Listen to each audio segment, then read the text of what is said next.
aulas anteriores, nós obtivemos a chamada equação de Stevin, ou teorema de Stevin, que relaciona a pressão com a altura da coluna de líquido sobre um ponto onde se deseja determinar a pressão.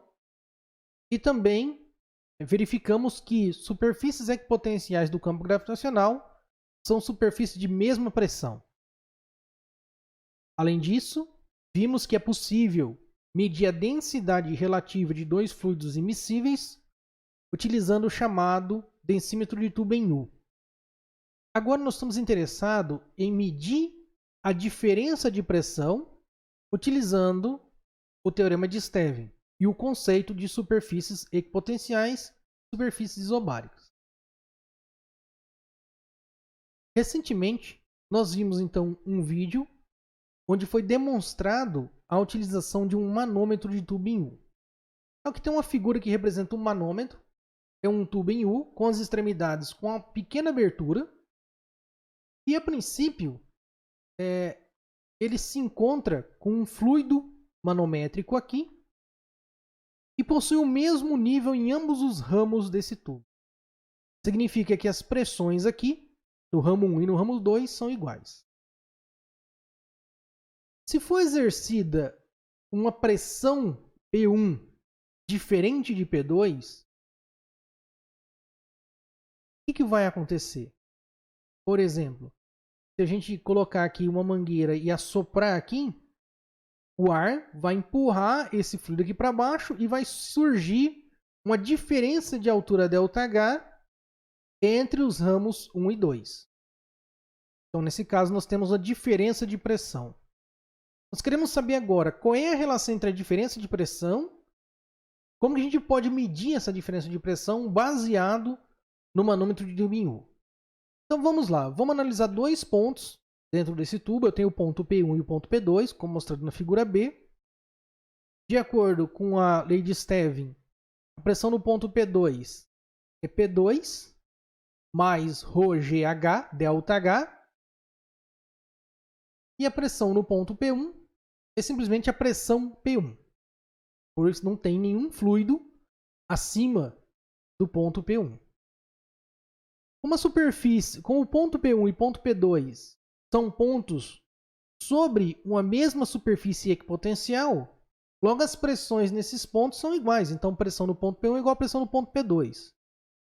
Logo, substituindo a equação 3.56 e 3.57 na equação 3.58, nós obtemos a equação 3.59, na qual a pressão no ponto 1, pressão P1, é igual a pressão P2 mais ρg ΔH, onde ΔH é a diferença de altura entre os ramos. Definindo a diferença de pressão P1 menos P2 como sendo ΔP, então nós temos uma relação aqui da diferença de pressão ΔP igual a ρg ΔH.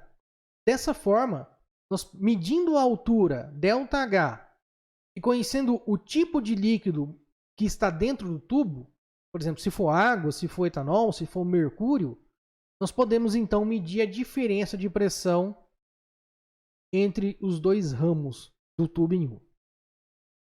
Esse experimento é muito útil quando a gente quer medir a diferença de pressão entre os dois pontos. Mas suponha que nós quiséssemos medir a pressão absoluta.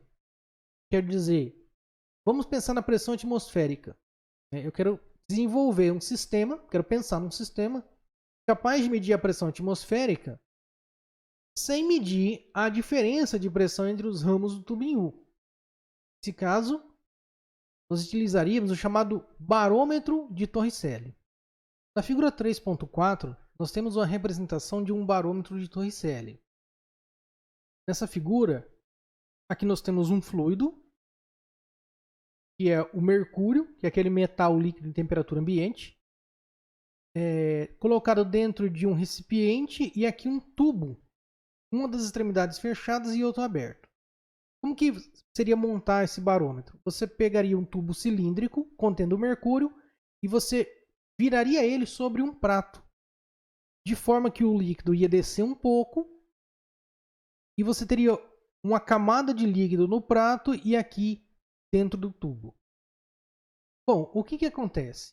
Nós temos três pontos interessantes para analisar.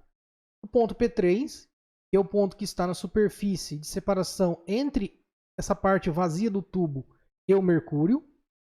O ponto P1, que está logo abaixo do ponto P3, a uma distância H. E o ponto P2, que está em contato com a atmosfera. Então, a pressão no ponto P2 é P0, que é a pressão atmosférica, que nós queremos determinar. Já no ponto P1, de acordo com a equação de Stevin, eu tenho que a pressão no ponto P1 é a pressão no ponto P3 mais ρGH, onde ρ é a densidade do mercúrio. No entanto, o ponto P1 e o ponto P2 estão no mesmo nível gravitacional, ou seja, estão na mesma superfície equipotencial gravitacional, logo possuem as mesmas pressões. Ou seja, a pressão no ponto P1 é igual à pressão no ponto P2. Assim, substituindo a equação 63 e 64 na equação 65, nós obtemos a equação 66, na qual a pressão no ponto P2, P0, é igual à pressão P1, que é P3, pressão no ponto P3, mais ρGH. No entanto, pessoal, aqui em cima, ó, no ponto P3, sobre o ponto P3, não tem fluido. É quase um vácuo parcial. Ou seja, a pressão no ponto P3 é zero. E pode aproximar para zero. Se a gente levar isso em conta na equação 3.66, a pressão P0, então, fica dada pelo produto ρGH, que é a pressão atmosférica que nós queremos determinar. Agora, vamos utilizar essa equação e alguns dados conhecidos. Nós sabemos, por exemplo, que a pressão atmosférica em Pascal é aproximadamente 1,013 vezes 10 a 15 a 5 Pascal. A densidade do mercúrio, temperatura ambiente, é 1,36 vezes 10 a quarta kg por metro cúbico. E vamos assumir a aceleração gravitacional igual a 9,8. Qual vai ser a altura H da coluna de mercúrio para essas condições? Nós pegamos a equação 3.67 e isolamos H, que é a altura, e obtemos a equação 3.68, a pressão atmosférica P0 sobre o produto da densidade vezes aceleração gravitacional, ρg. Substituindo esses dados que nós temos na equação 3.68 e fazendo o cálculo, nós chegamos a uma altura H de 760 milímetros.